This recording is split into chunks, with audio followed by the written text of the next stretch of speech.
Hello students, chemistry के इस lecture में आप सभी का वेलकम है। और आज हम पढ़ने वाले हैं चैप्टर फर्स्ट, जो कि है सॉलिड स्टेट।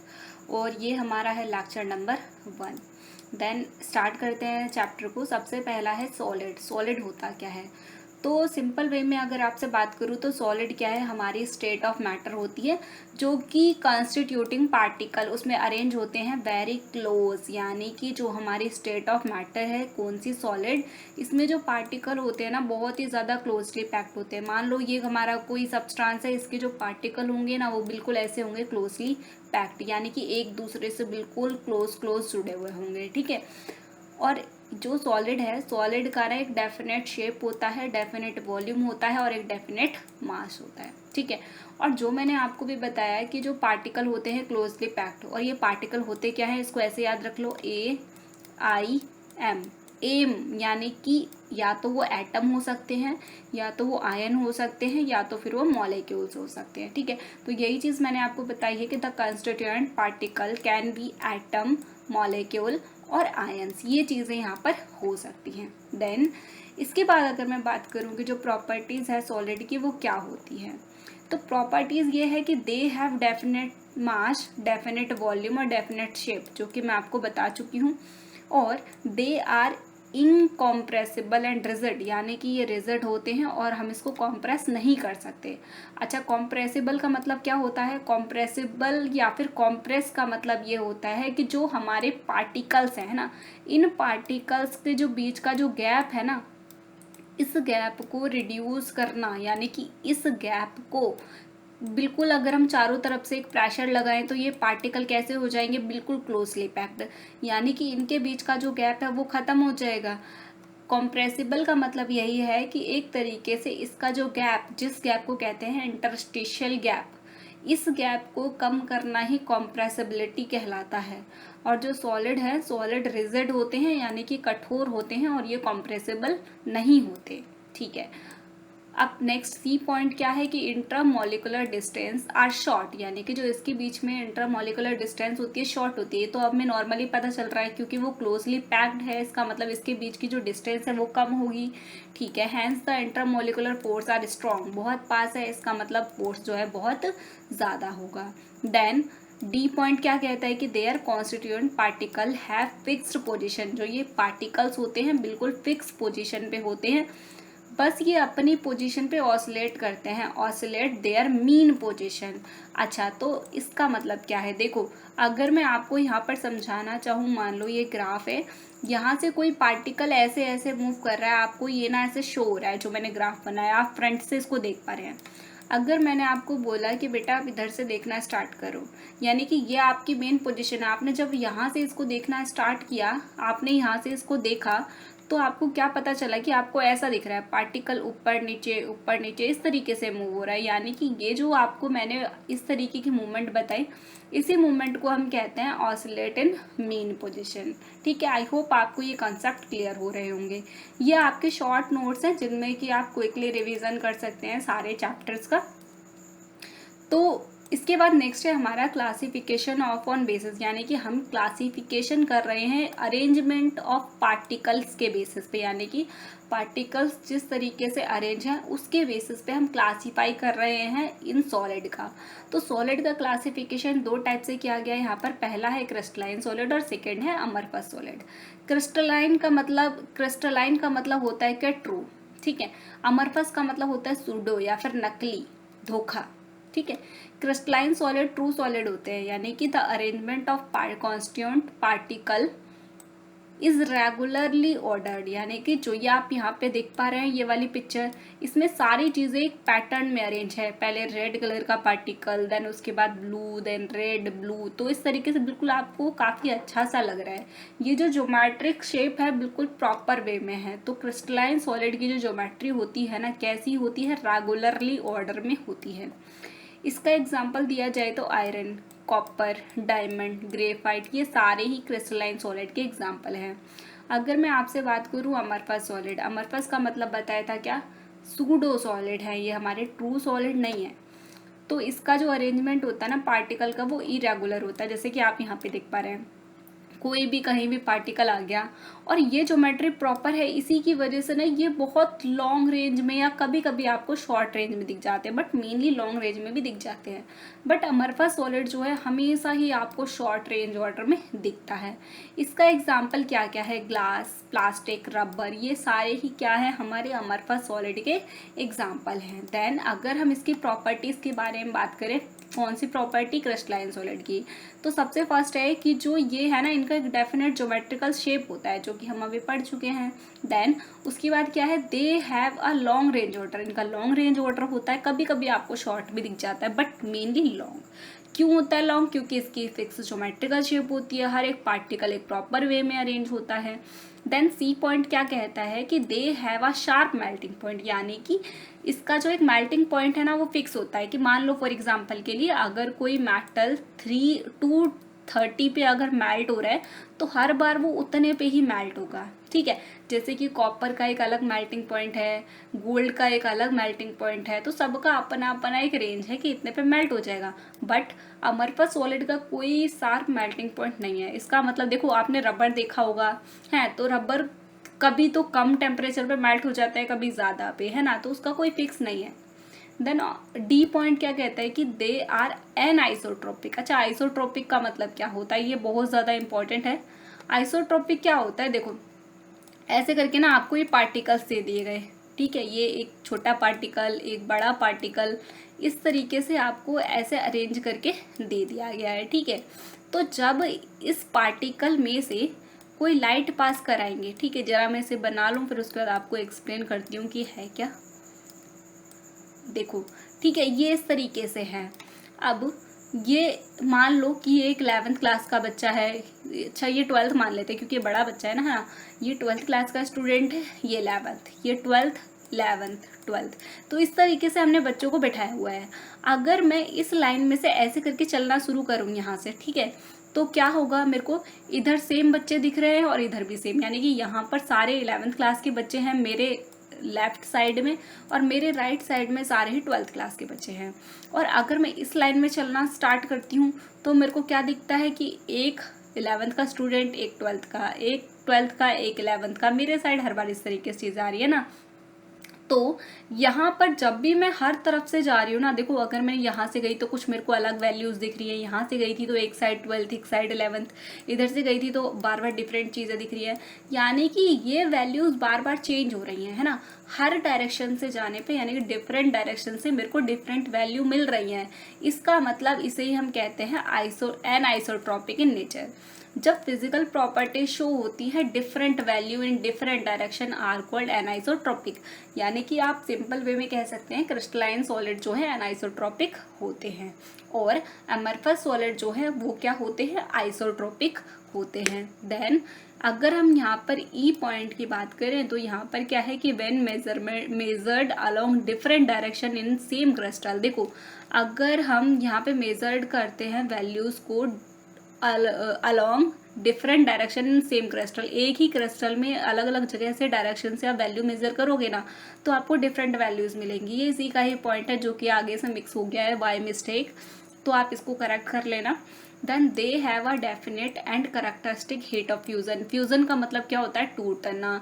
जब आप इसको हीट करते हैं ना तो एक डेफिनेट एक मेल्टिंग पॉइंट पर हीट करने पर ये टूट जाते हैं, बट सॉलिड में ऐसा, अमरफस सॉलिड में ऐसा कुछ भी नहीं होता है। जी पॉइंट क्या कहता है कि they are called true solid, इसको हम ट्रू सॉलिड कहते हैं, जो कि मैंने सबसे स्टार्टिंग में बता दिया था आपको। एच पॉइंट क्या कहता है कि जब हम इसको कट करते हैं ना तो ये बिल्कुल क्लीन क्लेवेज देता है, यानी कि जो आपके दो पॉइंट होंगे ना बिल्कुल क्लीन। आपने देखा सॉल्ट, अगर आपने सॉलिड फॉर्म वाला सॉल्ट देख रखा होगा तो आपको पता होगा कि जब वो कट होता है तो बिल्कुल स्मूथ आपको दिखता है ना, ब्लैक वाला आपने सॉल्ट देखा होगा, है ना। तो ये यहाँ पर यही शो करना चाह रहा है कि जब आप क्रिस्टलाइन सॉलिड को कट करते हो दो पार्ट्स में तो बिल्कुल स्मूथ सरफेस आपको देखने को मिलता है। अगर हम बात करें कैरेक्टरिस्टिक्स ऑफ अमरफस सॉलिड की, तो क्रिस्टलाइन सॉलिड का जस्ट अपोजिट है अमरफस सॉलिड। तो काफ़ी सारी चीज़ें आपको यहाँ पर पता होंगी। देखो इसका एक इरेगुलर शेप होता है, ठीक है, उसकी ज्योमेट्री प्रॉपर वे में नहीं होती है, और ये हमें शॉर्ट रेंज ऑर्डर में देखने को मिलते हैं। अगर आप सारे पॉइंट को तुरंत के तुरंत ध्यान से सुनेंगे और अगर आपको नहीं कंसेप्ट क्लियर होता है तो आप वीडियो रिपीट कर सकते हो, ये वीडियो आपके पास हमेशा सेव रहने वाला है, ठीक है। तो हर एक कंसेप्ट आपके क्लियर हो, हमारा मेनली यही मोटिव है, ठीक है। ऑप्शन पॉइंट सी क्या है कि दे ग्रेजुअली सॉफ्टन, यानी कि ये अचानक से सॉफ्ट हो जाते हैं रेंज ऑफ टेम्परेचर पे, कि इनका कोई फिक्स एक टेम्परेचर नहीं है, ठीक है। जैसा कि मैंने अभी पिछले वाले टर्म में बताया था आपको कि इसका कोई फिक्स मेल्टिंग पॉइंट नहीं है, तो ये वो वाला लाइन आपको एक्सप्लेन करना चाह रहे हैं। और ये कैसे होते हैं, आइसोट्रोपिक इन नेचर के होते हैं, यानी कि आप हर डायरेक्शन से जाओगे आपको सेम वैल्यूज ही मिलने वाली है, क्योंकि वहाँ पर कुछ प्रॉपर वे में ही अरेंज नहीं थे हमारे पार्टिकल, तो हमें हर तरफ से वैल्यू सेम मिलती है और इसे कहते हैं isotropic in nature. Then when cut, अगर आप इसको कट करते हैं किसी टूल के थ्रू, तो ये दो पार्ट्स में जो डिवाइड होता है ना, वो बिल्कुल भी स्मूथ नहीं होता है, इरेगुलर सरफेस आपको देता है। देन एफ पॉइंट क्या कहता है कि they do not have definite heat of fusion, यानी कि जब आप इसको हीट करते हैं ना तो डेफिनेट फ्यूजन नहीं होता इसका। जी पॉइंट क्या कहता है कि they are called pseudo solid, इसे हम सूडो सॉलिड कहते हैं। सूडो का मतलब होता है नकली या फिर धोखा, और इसी को ही हम कहते हैं सुपर कूल लिक्विड। आपका जो है 2 मार्क्स का क्वेश्चन कई बार पूछा जाता है कि why amorphous solid are called super cool liquid, या फिर why glass are called super cool liquid. देखो सुपर कूल लिक्विड क्या होता है कि जिसके अंदर फ्लो करने की टेंडेंसी होती है। यहाँ मैं आपको छोटी सी एक स्टोरी सुना देती हूँ। जैसे कि बहुत जो पुरानी बिल्डिंग्स होती है ना, उस बिल्डिंग के जो विंडो ग्लास होते हैं, जब काफ़ी टाइम हो जाता है, मतलब सालों बीत जाते हैं, 10 से 15 साल या उससे भी ज़्यादा, तो ये जो विंडो ग्लास है ना, वो ऊपर से तो बिल्कुल थिन हो जाता है और नीचे से हो जाता है थिक, जिसकी वजह से ना हमें मिल्की मिल्की जैसा दिखाई देने लग जाता है, ठीक है। यानी कि हुआ क्या, पहले तो स्टार्टिंग में ग्लास बिल्कुल इक्वली था, टॉप से जैसा है वैसे ही बॉटम से, पर काफ़ी सालों बाद टेम्परेचर और प्रेशर का इफेक्ट पड़ने की वजह से वो धीरे धीरे फ्लो होने लग गया, और फ्लो होके कहाँ आ गया, बॉटम की तरफ, ठीक है। तो टॉप टू बॉटम ये फ्लो करा है ना, और इसी फ्लो करने की टेंडेंसी की वजह से ग्लास को क्या कहते हैं, सुपर कूल लिक्विड कहते हैं, ठीक है। पर ये बहुत स्लोली प्रोसेस होता है ना, इतना जल्दी नहीं होता। देन इसके बाद हम बात करते हैं characteristics of classification of crystalline solid. Crystalline solid को किस तरीके से हमने क्लासिफाइड किया है, तो इसके लिए ना आप एक लाइन याद रख लो। क्या याद रखना है, IMCM, IMCM, मैं CM हूँ, इस लाइन के थ्रू आप इसको इजीली याद रख पाएंगे। IMCM, देखो I means ionic solid, M means metallic solid, C means covalent और network solid, M means molecular solid. और मॉलिकुलर सॉलिड के फर्दर 3 पॉइंट्स हैं। पहला है नॉन पोलर, दूसरा है पोलर, और थर्ड पॉइंट है इसका क्या, हाइड्रोजन बॉन्डिंग।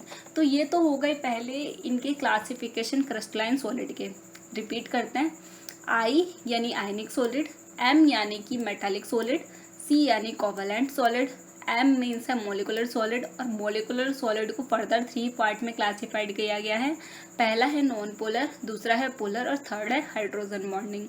आई होप आपको क्लियर हो गया हो। देन इसके बाद हम इसको शॉर्ट वे में देखेंगे। देखो ये सारी चीज़ें ना आपको NCERT बुक में आराम से मिल जाएगा। सबसे पहला है टाइप ऑफ सॉलिड। देखो ये मोलिकुलर सॉलिड के 3 टाइप्स थे, है ना, क्या थे, non polar, polar, hydrogen bonding. Non polar क्या होते हैं, जिनके पोल्स सेम होते हैं, जिनके पोल्स सेम होते हैं उसे कहते हैं नॉन पोलर। पोलर क्या होते हैं, जिनके पोल्स डिफरेंट होते हैं, यानी कि एक पॉजिटिव पोल एक नेगेटिव पोल हो, उसमें क्या होता है, polar molecule. Water is a polar, क्योंकि उसमें H2 जो होते हैं पॉजिटिव होते हैं, O कैसा होता है, नेगेटिव होता है। तो यहाँ पर इसको दे रखा है कि सॉफ्ट होते हैं, ये सॉफ्ट होते हैं और ये हार्ड होते हैं। कौन से, हाइड्रोजन बॉन्डिंग। अच्छा, हाइड्रोजन बॉन्डिंग कहाँ पर होती है, अगर मैं आपसे बोलूँ CH4, क्या यहाँ पे हाइड्रोजन बॉन्डिंग है, आप कहेंगे यस। अगर मैं बोलूँ H2O, क्या यहाँ पे हाइड्रोजन बॉन्डिंग है, आप कहेंगे यस। अगर मैं बोलूँ HF, क्या यहाँ पे हाइड्रोजन बॉन्डिंग है, आप कहेंगे यस। तो आपके माइंड में क्वेश्चन आया है कि मैम पूछना क्या चाह रही हैं आखिर, क्योंकि मैंने आपको 3 एग्जाम्पल दिए, तीनों में हाइड्रोजन आ रहा है। आपके माइंड में आ रहा होगा कि अरे जहाँ जहाँ पर हाइड्रोजन है इसका मतलब यहाँ पर हाइड्रोजन बॉन्डिंग है, बट एक्चुअल में ऐसा नहीं है। याद रखो, फोन FON N, फोन। जब भी आपको हाइड्रोजन इस फोन के साथ दिखे, यानी कि फ्लोरीन के साथ या फिर ऑक्सीजन के साथ या फिर नाइट्रोजन के साथ, जब भी आपको हाइड्रोजन दिखे, इसका मतलब वहाँ पर है हाइड्रोजन बॉन्डिंग। क्या CH4 में फोन है? नहीं, यानी कि यहाँ पे हाइड्रोजन बॉन्डिंग नहीं है। और हाइड्रोजन बॉन्डिंग नहीं है तो यहाँ पे कौन सी बॉन्डिंग है? Covalent bonding, correct. H2O, यहाँ पे हमें हाइड्रोजन फोन यानी O के साथ दिख रहा है, यानी कि यहाँ पे हाइड्रोजन बॉन्डिंग है। देन HF, यहाँ पर F है, यानी कि यहाँ पर हाइड्रोजन बॉन्डिंग है, करेक्ट। समझ आ गया होगा बिल्कुल। तो जो हाइड्रोजन बॉन्डिंग का कंसेप्ट भी क्लियर हो गया। और ये हार्ड बॉन्ड होते हैं, ठीक है, बहुत स्ट्रॉन्ग बॉन्ड होते हैं। और पहला वाला आपका इंसुलेटर होता है, ये भी इंसुलेटर, और सारे ही इंसुलेटर होते हैं। और इनका मेल्टिंग पॉइंट की बात करें तो सबका ही मेल्टिंग पॉइंट कैसा होता है? लो। देन सेकेंड बात करें आयनिक सॉलिड। आयनिक सॉलिड किससे बने होते हैं? ये माइनस प्लस यानी कि पॉजिटिव और नेगेटिव आयंस के थ्रू बने हुए होते हैं। और इनमें जो फोर्स होता है कौन सा होता है? Electrostatic force. अच्छा, मैं यहाँ पर ये बताना थोड़ा सा स्किप कर गई। नॉन पोलर मॉलिक्यूल के अंदर ना क्या होता है? लंडन फोर्स होता है, जो कि बहुत ज़्यादा वीक फोर्स होता है। पोलर मॉलिक्यूल के अंदर क्या होता है? डाइपोल डाइपोल इंट्रैक्शन होता है, जो कि थोड़ा सा स्ट्रॉन्ग होता है। हाइड्रोजन बॉन्डिंग थोड़ा सा स्ट्रॉन्ग है। हाइड्रोजन बॉन्डिंग, इसमें बॉन्ड होते हैं हाइड्रोजन बॉन्ड, ठीक है। और जो हमारा आयनिक सॉलिड है, आयनिक सॉलिड जो क्या होता है, इसमें कंडक्टिविटी काफ़ी ज़्यादा हाई होती है। कब? जब ये लिक्विड स्टेट में होते हैं। और जब ये मॉल्टन स्टेट में, जब ये सॉलिड स्टेट में होते हैं तो कंडक्टिविटी के इंसुलेटर होते हैं। एग्जाम्पल अगर मैं आपसे बात करूँ तो सॉल्ट जो होता है ना, सॉलिड फॉर्म में NaCl, सॉलिड फॉर्म में सॉल्ट आपने देखा होगा, इसमें करंट पास नहीं होता, यानी कि ये इलेक्ट्रिसिटी का इंसुलेटर है। बट जैसे ही आप इसे मॉल्टन स्टेट में लेकर आते हैं, पानी में घोल देते हैं, ये इलेक्ट्रिसिटी का गुड कंडक्टर बन जाता है। क्यों?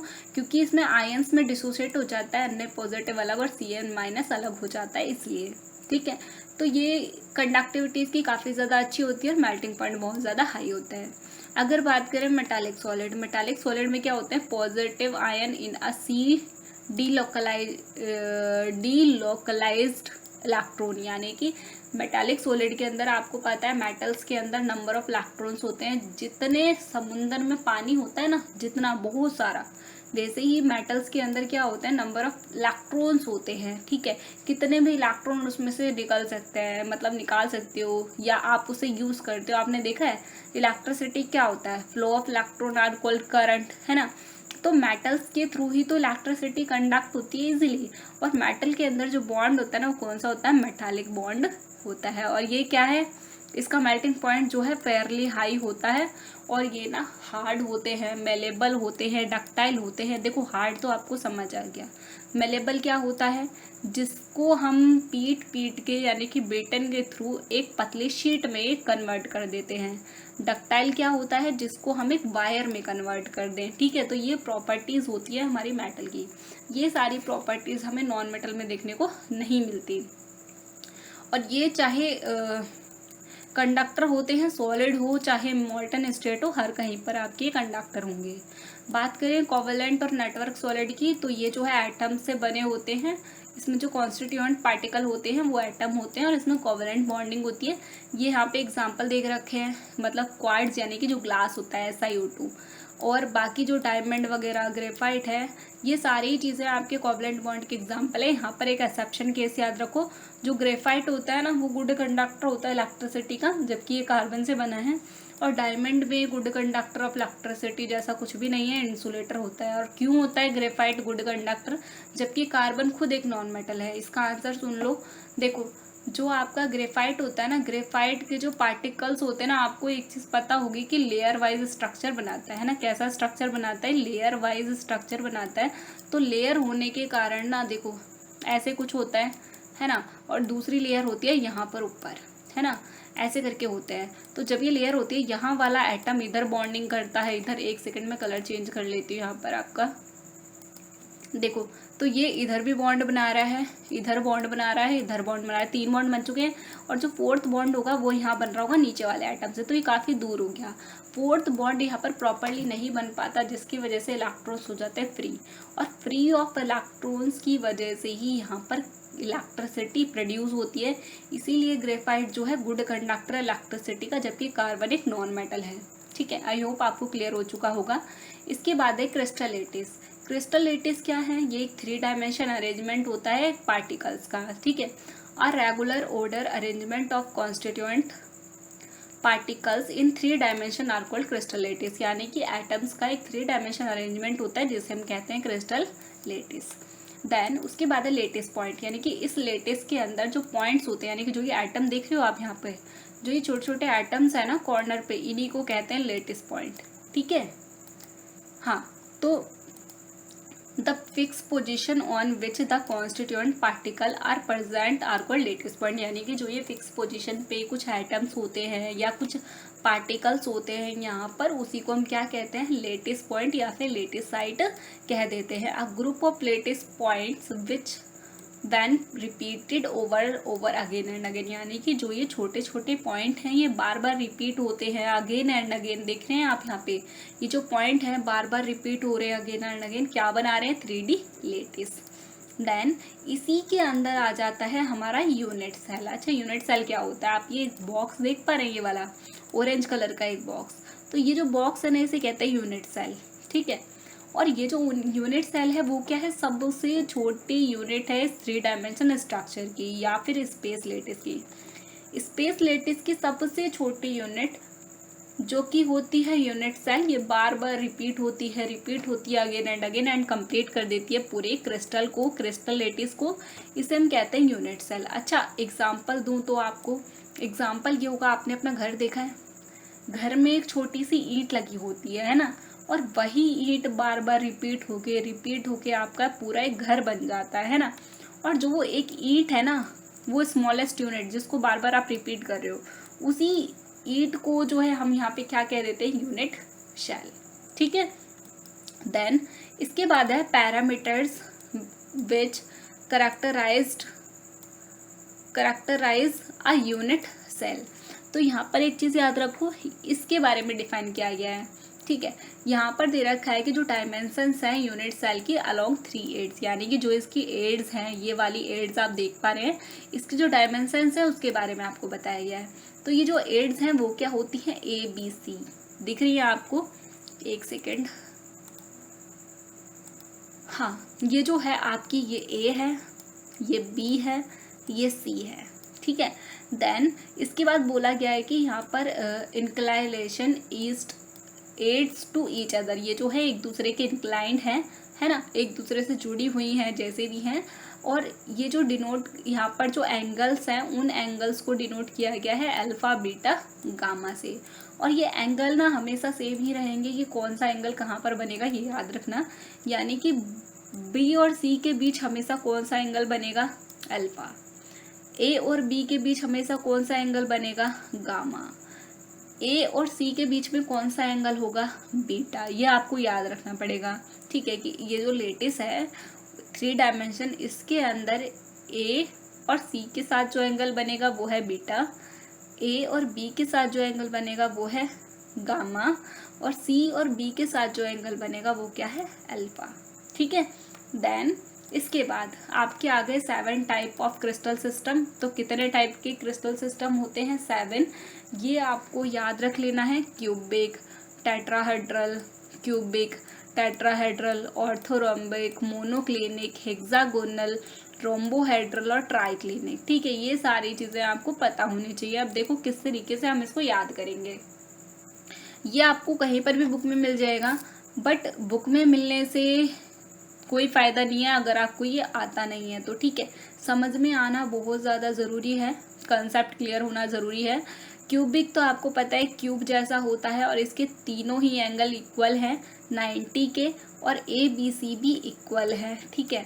तो क्यूबिक तो आपको पता है, क्यूबिक तो ऐसा होता है ना, इस क्यूब में सारी ही साइडें इक्वल होती हैं और सारे ही एंगल इक्वल टू क्या होते हैं, 90 होते हैं, आपको पता है, ठीक है। अब टेट्रागोनल में क्या होता है कि टेट्रागोनल में सारी ही साइड तो 90 होती है, बट लेकिन C एक जो साइड है वो बराबर नहीं होती। जैसे कि मान लो ये जो साइड है वो तो ठीक है, बट एक साइड कुछ ज़्यादा ही ऊपर चली गई, ठीक है। तो अब इस केस में क्या हो गया कि एक साइड आपकी चेंज हो गई। देखो ये और ये दोनों इक्वल है, बट C इक्वल नहीं है, ठीक है, C इक्वल नहीं है, तो ये वो वाला केस हो गया। उसके बाद आते हैं ऑर्थोरोम्बिक। ऑर्थोरोम्बिक में सारे एंगल 90 तो होंगे, पर ये तीनों साइडें इक्वल नहीं है, यानी कि कोई साइड अलग साइज की है, यानी कि कोई साइड आपकी इतनी बड़ी है, कोई थोड़ी छोटी है, और एक साइड बहुत ही ज़्यादा बड़ी है। तो इस तरीके का, जैसे कि आपने माचिस की डिब्बी देखी है, वो वाला कुछ यहाँ पर केस हो जाएगा। उसके बाद आते हैं मोनोक्लिनिक। मोनोक्लिनिक में क्या होता है कि दो एंगल 90 होते हैं, बट तीसरा एंगल 90 के नहीं होता, और ए बी सी तीनों ही 90 के equal, sorry A B C तीनों ही इक्वल यहाँ पे नहीं होते हैं आपके, ठीक है। तो इस तरीके से आपका यहाँ पे होता है। और हेक्सागोनल में क्या होता है, हेक्सागोनल में अल्फा बीटा गामा, अल्फा और बीटा 90 होते हैं, पर गामा 120 होता है। देखो यहाँ पे ना कुछ इस तरीके से होता है, जैसे कि हेक्सागोनल में इस तरीके से होता है, और ये पूरा ऐसे ऊपर की साइड होता है। तो इस तरीके से आपका ये होता है, ठीक है। तो इसमें क्या होता है कि ये वाले जो ये देखो ऐसे करके है, तो यहाँ तो 90 बन जाएगा, और ये जो दूसरी वाली साइड है उसके साथ भी 90 बन जाएगा, बट नीचे जो एंगल है वो कितना है, 120। तो ये आपको दिखाया गया है, गामा 120 है। और ए और बी, यानी कि जो ये दोनों साइड है ए और बी, वो तो इक्वल होंगी, इक्वल हो, ए और बी इक्वल है, बट सी जो है इसके इक्वल नहीं है, क्योंकि सी साइड जो है इसकी चेंज हो गई, यानी कि ये ए और बी, बट ऊपर वाली चेंज है। ऐसे ही रोम्बोहाइड्रल या फिर ट्राइगोनल के अंदर हम इस तरीके से याद रखते हैं कि अल्फा बीटा गामा जो है, कोई भी इसमें 90, इसमें अल्फा बीटा गामा जो इक्वल 90 के नहीं है, और ए बी सी तीनों पर इक्वल है। ऐसे ही ट्राइक्लिनिक। अब ये सारी चीज़ें तो आपको बुक में भी मिल जाएंगी, बट लेकिन हम इसको कैसे याद रख सकते हैं वो देखते हैं जरा, ठीक है। हाँ जी, याद रखने का तरीका ये है, आप ऐसे याद रख लो, C T O, cricket open, starting के 3 याद हो गए, क्रिकेट, क्रिकेट, सी से क्रिकेट, टी ओपन, ठीक है, क्रिकेट ओपन। या फिर आप ऐसे याद रख लो, हिंदी का एक वर्ड कटाओ, ठीक है, कटाओ, ताकि आपको ये याद रह जाए कि स्टार्टिंग के 3 एक साथ है, ठीक है। अब इसके बाद ये सारी चीजें आपको पता चल गई है ना, हाँ ये हो गया। अब C T O, cricket open, ठीक है।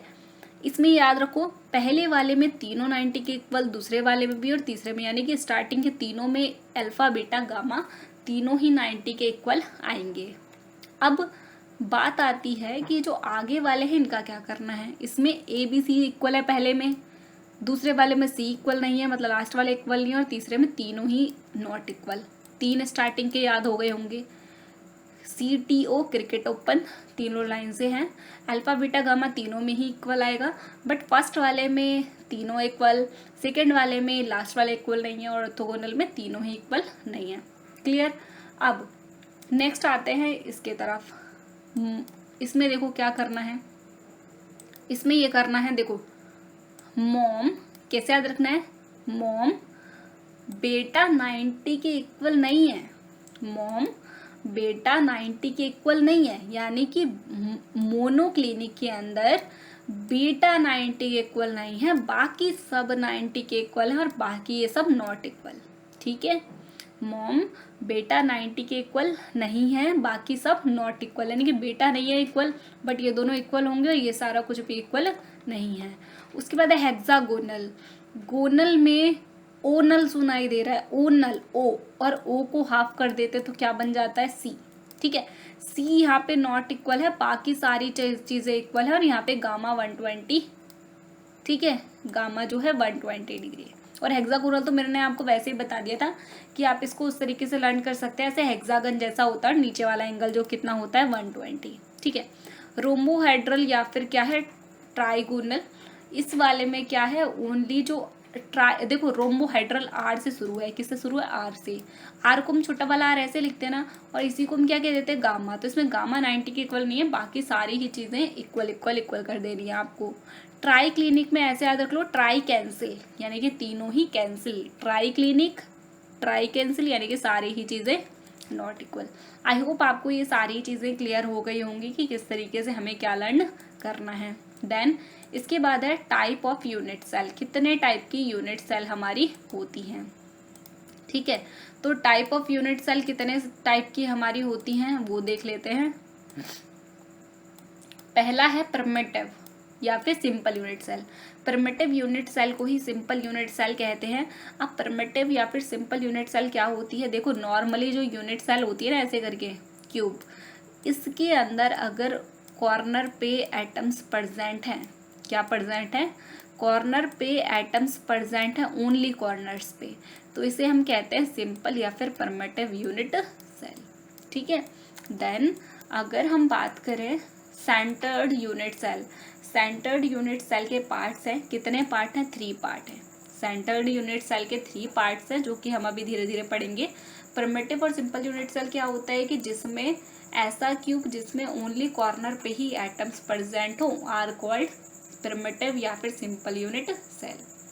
अगर हम बात करें सेंटर्ड यूनिट सेल, इसके जो है 3 पार्ट्स होते हैं। पहला है फेस सेंटर, दूसरा है बॉडी सेंटर और थर्ड है एंड सेंटर।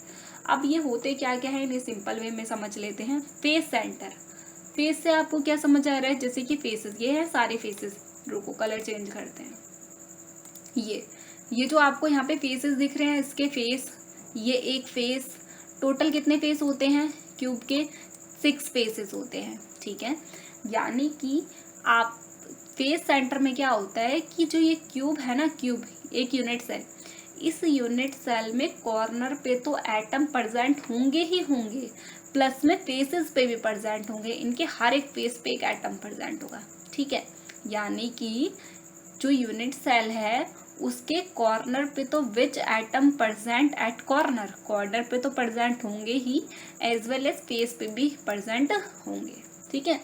अगर बात करें बॉडी सेंटर, अब आपको समझ आ रहा होगा, अरे कहीं इसका आंसर मैम ये तो नहीं बोलेंगी कि मतलब ऐसा यूनिट सेल जिसमें कॉर्नर पे तो एटम हो प्लस में बॉडी पर भी हो। बिल्कुल करेक्ट। यानी कि कॉर्नर पे तो एटम होंगे ही, प्लस में सेंटर में, यानी कि जो ये पूरा क्यूब है, इस क्यूब के पूरे सेंटर में बीच में रखा हुआ होगा, यानी कि जैसे एक डिब्बे के अंदर हमने एक बॉल को रख दिया हो वैसे। ठीक है। एंड सेंटर क्या होता है, एंड सेंटर क्या होता है, एंड सेंटर में, एंड सेंटर के अंदर क्या होता है कि एटम जो है कॉर्नर पे तो प्रेजेंट होते ही होते हैं, साथ में अपोजिट फेसेस पे भी प्रेजेंट होते हैं, यानी जैसे ये और ये। ठीक है। या इधर ये 2 रहेंगे ओनली। अगर सोचो इधर वाले पे प्रेजेंट है तो इसके पीछे वाले पे होंगे, बाकी कहीं पर भी नहीं होंगे, तो ओनली अपोजिट फेसेस पे आपको दिखेंगे। ठीक है। इसके बाद कि नंबर ऑफ एटम कितने हैं या फिर नंबर ऑफ पार्टिकल कितने हैं किसी भी यूनिट सेल के अंदर, ये बहुत ज़्यादा इंपॉर्टेंट है, क्योंकि ये आपको कैलकुलेट करने के लिए भी कई बार आ जाता है, इससे रिलेटेड क्वेश्चन भी आ जाते हैं। ठीक है। सबसे पहला है कॉर्नर का case. If atom present at any corner, अगर किसी भी कॉर्नर पे एटम प्रेजेंट है तो वो 8 यूनिट सेल के साथ शेयरिंग करता है। जैसे मान लो ये एक यूनिट सेल है, इसके कॉर्नर पे एक एटम था। ठीक है। अगर कोई दूसरा इसके साइड में क्यूब रख दें तो ये उसके साथ आधा शेयर करेगा। फिर इसके आगे के साइड, जैसे ये वाला देख पा रहे हैं, एक बॉक्स ये रहा, ठीक है, एक बॉक्स ये है, फिर एक बॉक्स इसके पीछे है, फिर एक बॉक्स नीचे के साइड है, फिर नीचे के पीछे है। टोटल कितने हो गए यहाँ पे 1 2 3 4, फिर इस साइड भी है, यानी कि टोटल कितने हो गए 8। तो ये जो बीच वाला ये है कुछ इस तरीके से दिखता है, यानी कि 8 पीसेस में कन्वर्ट हो जाता है, जिसकी वजह से बचता है 1/8 पार्ट। ठीक है। इस तरीके से ये हो जाता है। तो इस तरीके से आपको ये लर्न रख लेना है। देन इसके बाद है फेस सेंटर। फेस सेंटर में टोटल कितने होते हैं, देखो एक अगर बात करें, एक के अंदर ये देख रहे हैं आप एक, तो इसके अंदर देखो ये 1/8 बचा, ये 1/8 मतलब 4th पार्ट बचा, ये 4th पार्ट मतलब टोटल अगर इसको कैलकुलेट करा जाए तो टोटल एक एटम होता है किसके अंदर, सिंपल यूनिट सेल के अंदर या फिर प्रिमिटिव यूनिट सेल के अंदर। ठीक है। Then face centre. Face centre में क्या होता है कि जो फेस पे एटम होता है, देखो कॉर्नर पे तो है ही है, यानी कि कॉर्नर में हो गया 1, प्लस जो फेस पे है ओनली 2 क्यूब के साथ शेयर होगा, यानी कि 2 यूनिट सेल के साथ शेयर होगा, यानी कि आधा आधा। और 6 फेसेस पे होते हैं, 6 फेसेस में से हर कोई 2 पे शेयर कर रहा है, यानी कि मल्टीप्लाई बाय हाफ, तो कितना बच गया 3, यानी कि 3 फेसेस पे हो गए। एक कॉर्नर पे है, 3 फेसेस पे है, टोटल कितने हो गए 4, यानी कि फेस सेंटर यूनिट सेल के अंदर टोटल 4 होते हैं। देन इसके बाद है बॉडी सेंटर। बॉडी सेंटर पे जो बॉडी में होता है ना बिल्कुल बीच में ऐसे, ये किसी के साथ शेयर नहीं होता, क्योंकि ये तो बिल्कुल सेंटर में है, तो किसी के साथ कैसे शेयर हो जाएगा, तो ये शेयर नहीं होगा। देखो कॉर्नर पे तो एटम प्रेजेंट है, कितना है 1, साथ में बॉडी में भी 1 है, टोटल एटम कितने हो गए 2। तो इस तरीके से बॉडी सेंटर के अंदर कितने एटम होते हैं 2। और एंड सेंटर की अगर हम बात करें तो एंड सेंटर में अपोजिट फेसेस पे ओनली 2 होते हैं, जो कि हाफ हाफ डिवाइड हो जाते हैं ना, क्योंकि जो फेसेस पे होते हैं, फेसेस वाले एटम तो 2 के साथ शेयर करते हैं, तो इसको अगर 1/2 करा जाए तो आएगा आपके पास 2, और एक जो है कॉर्नर पे है, यानी कि टोटल कितने हो जाएंगे, सॉरी यहाँ पर 1 आएगा, और 1 और 1 कितना हो जाएगा आंसर 2। ओनली यहाँ पर 2 जो है एटम्स होंगे। देन इसके बाद है number of atom in different unit cell. यहाँ पर दे रखा है कितने नंबर ऑफ एटम है। प्रिमिटिव यूनिट सेल या सिंपल यूनिट सेल के अंदर कितने एटम बताए थे 1। फेस सेंटर पे कितने थे 3। फेसेस पे ओनली फेसेस बोला है इसने, ठीक है, कॉर्नर पे नहीं जोड़ा। और बॉडी सेंटर के अंदर कितने बताए 2, सॉरी इन्हें ऑल ओवर पूरा कैलकुलेट कर रखा है, ठीक है। फेस सेंटर में यहाँ पर थोड़ी सी मिस्टेक है, इसे करेक्ट कर लेना। फेस सेंटर पे टोटल 6 फेसेस होते हैं और वो 2 से शेयरिंग करता है, तो 1/2 करेंगे, डिवाइड करने पे आएगा 3, और एक कॉर्नर पे भी प्रेजेंट होता है, टोटल हो जाएंगे 4। यहाँ पर आंसर करेक्ट कर लेना 4, ठीक है, और बाकी सारी चीज़ें करेक्ट हैं। देन इसके बाद है कोऑर्डिनेशन नंबर। कोऑर्डिनेशन नंबर क्या होता है कि जो आपके, जैसे मान लो ये एक एटम है, अगर इसके साइड में 2 एटम है, यानी कि 2 स्पेयर से ये टच है, तो इसका मतलब इसका कोऑर्डिनेशन नंबर हो जाएगा 2, ठीक है। अगर सोचो इसके इधर इधर भी एटम है, ये 4 से टच है, तो इसका कोऑर्डिनेशन नंबर क्या हो जाएगा 4, ठीक है। अच्छा, कोऑर्डिनेशन नंबर होता क्या है, सबसे पहली चीज़ कोऑर्डिनेशन नंबर होता क्या है, तो coordination number is a number of nearest neighbouring of the particle, यानी कि जो भी उस पार्टिकल के नियरेस्ट नेबर में कोई एटम है उसे क्या कहते हैं कोऑर्डिनेशन नंबर। और जो क्लोज पैक स्ट्रक्चर है, किस तरीके से हम इसको देखते हैं वो देख लेते हैं। तो क्लोज पैकिंग इन 1 डायमेंशन क्या है इसके अंदर, हाँ, ईच स्पेयर, अगर देखो 1 डायमेंशन है ना, 1 डायमेंशन में ओनली एक एक्सेस पर लाइन बनेगी, या तो वो एक्स एक्सिस होगी, या तो फिर वो क्या होगी वाई एक्सिस होगी, या तो एक्स एक्सिस होगी या फिर क्या होगी वाई एक्सिस, बट होगी ओनली एक ही एक्सिस में। तो ये आप देख पा रहे हैं, मान लो किसी भी ये वाला आइटम हम ले लेते हैं, तो ये कितने आइटम से टच में है 1 और 2, यानी कि कोऑर्डिनेशन नंबर कितना हो जाएगा 2। और क्यूबिक क्लोज पैकिंग जब 2 डायमेंशन की बात करते हैं, तो 2 डायमेंशन में या तो एक्स वाई एक्सिस होगा, या फिर वाई जेड एक्सिस होगा, या फिर जेड एक्स एक्सिस होगा। तो कोई भी आपको 2 एक्सिस देखने को मिलते हैं, तो मेनली यहाँ पर बोल देते हैं कि 2 एक्सिस में आपको दिखेगा 2 वेज में। तो इसके 2 टाइप है, एक है स्क्वायर क्लोज पैकिंग और दूसरा है हेक्सागोनल क्लोज पैकिंग। जो स्क्वायर क्लोज पैकिंग है उसके अंदर ए टाइप क्लोज पैकिंग होती है। देखो स्टार्टिंग में जहाँ से ए शुरू है वहीं से ही दूसरी रो शुरू है, वहीं से ही तीसरी रो शुरू है। तो इसमें जब आप इस तरीके से अरेंजमेंट देखते हैं, तो यहाँ पर आप देख पा रहे हैं कुछ इस तरीके से 4 एटम्स अरेंज हो रहे हैं, यानी कि ये जो बीच वाला एटम है कितने स्पेयर से नेबर्स से टच में है, कितने 4, तो इसका कोऑर्डिनेशन नंबर कितना हो जाएगा 4। और हेक्सागोनल क्लोज पैकिंग की बात करें, यानी कि A B type close packing है, और इसके अंदर ऐसे करके हेक्सागन बन रहा है, और इस हेक्सागन में यानी कि कितने नेबर से कनेक्टेड है ये 6, तो इसका जो कोऑर्डिनेशन नंबर है वो कितना हो जाएगा 6। आई होप आपको क्लियर हो गया हो।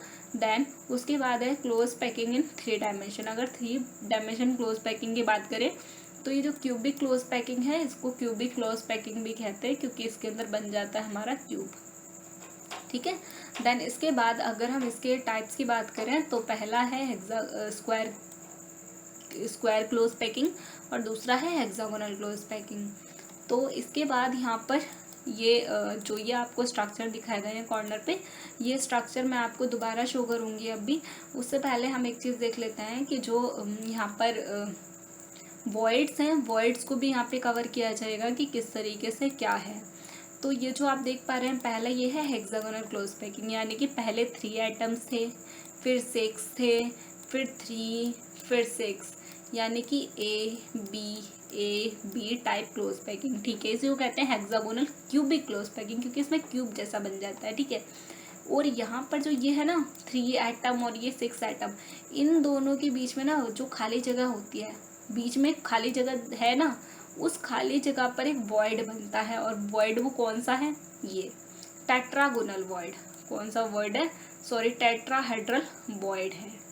ठीक है, तो यहाँ पर ये आपको यही शो किया गया है कि टेट्राहेड्रल वॉइड है। और यहाँ पर क्या होती है, हेक्सागोनल क्लोज पैकिंग, HCCP। ये देख रहे हैं यहाँ पर HCCP, हेक्सागोनल क्लोज पैकिंग। ठीक है, हेक्सागन जैसा बन रहा है। और यहाँ पर नेक्स्ट जो है, नेक्स्ट अगर बात करें तो ये क्यूबिक क्लोज पैकिंग है। क्यूबिक क्लोज पैकिंग के अंदर जो ये आप देख रहे हैं फर्स्ट और सेकेंड लेयर, तो यहाँ पर क्या बनता है, ये यहाँ पे इसका भी दे रखा है। ये लास्ट पेज है आपका, ये यहाँ पर ऑक्टाहेड्रल, यानी कि यहाँ पर होता है ऑक्टाहेड्रल वॉइड। सेकेंड लेयर और थर्ड लेयर, यानी कि जो ये सेकेंड और थर्ड लेयर है ए और सी, इन दोनों के बीच में जो वॉइड बनेगा वो होगा ऑक्टाहेड्रल। और इस वाले में जो था वो कौन सा था, टेट्राहेड्रल वॉइड। ठीक है, और यहाँ पे है FCC, यानी कि फेस सेंटर्ड क्यूबिक। और पिछले वाले में था हेक्सागोनल क्लोज पैकिंग, और इसमें है फेस सेंटर्ड पैकिंग। ठीक है, देन इसके बाद ये सारी चीज़ें हम पढ़ चुके हैं कि क्या कैसे है। ये सारी चीज़ें वही है जो मैंने आपको भी बताई है। देखो ये हमारा ABC टाइप अरेंजमेंट है, और ये इसी को ही क्यूब को पूरा सेट करके यहाँ पे दिखाया गया है।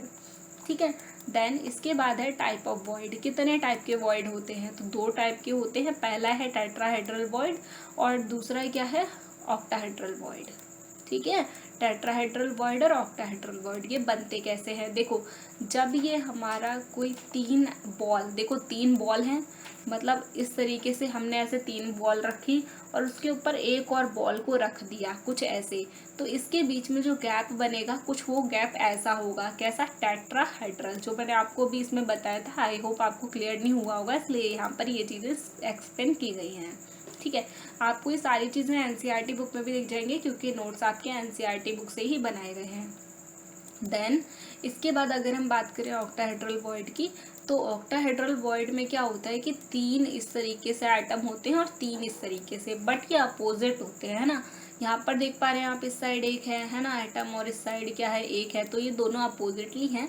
जब इनको एक दूसरे के ऊपर सेटल कर दिया जाता है कुछ इस तरीके से, फिर इसके बीच में जो गैप होता है ना, वॉइड, खाली जगह को कहते हैं हम लोग गैप या फिर वॉइड। तो जो खाली जगह है वो कैसी होगी, ऑक्टाहेड्रल होगी। ठीक है, तो ये ऑक्टाहेड्रल 6 स्पेयर्स से मिलके बना हुआ होता है जॉइंट पे, और जो हमारा ऑक्टाहेड्रल एक सेकेंड, जो टेट्राहेड्रल है वो कितने 4 स्पेयर्स के जॉइंट से बना हुआ होता है।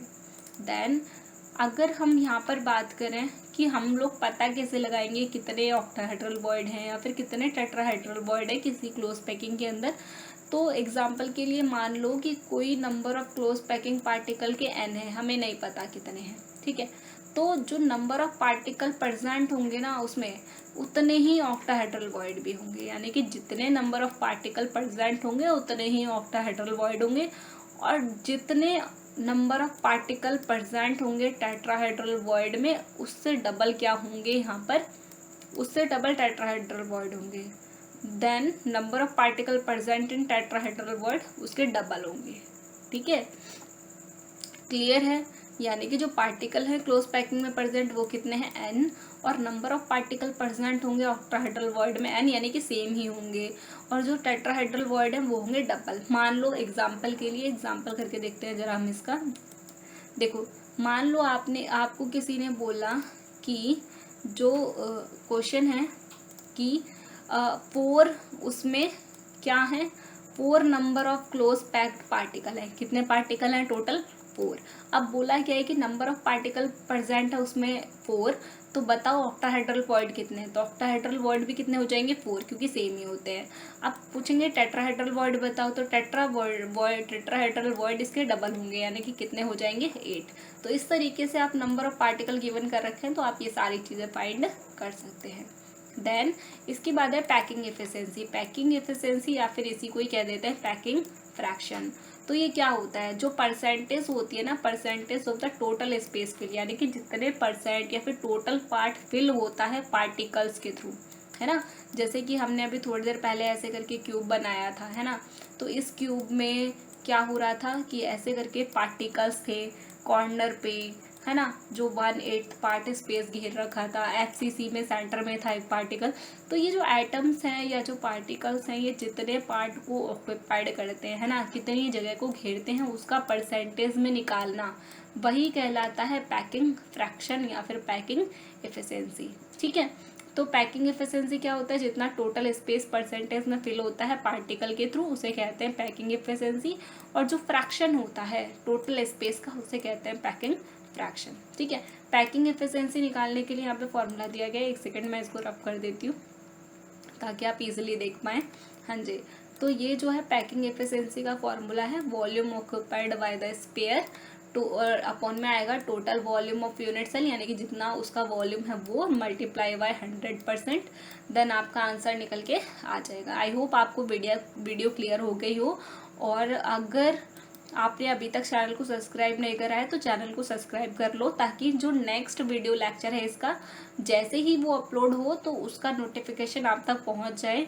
और ये सारे जो टॉपिक्स हैं जो हमने इस वीडियो के अंदर कवर करे हैं, कौन कौन से, इंट्रोडक्शन ऑफ सॉलिड, सेकंड है प्रॉपर्टीज ऑफ सॉलिड, थर्ड हमने क्रिस्टलाइन सॉलिड और अमरफस सॉलिड के बारे में पढ़ा था। देन इसके बाद है कैरेक्टरिस्टिक्स ऑफ क्रिस्टलाइन सॉलिड, हम यहाँ पढ़ चुके हैं।